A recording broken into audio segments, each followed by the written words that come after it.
Heavenly Father, I repent and confess of all my sins, Lord.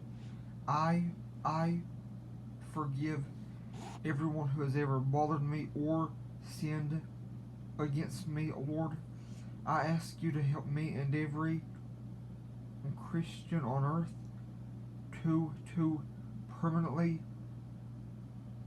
stop and never under any circumstances again follow the passions and desires of our evil sinful natures.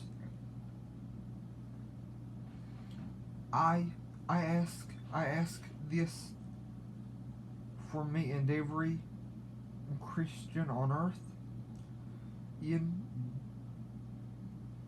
in Jesus' holy name.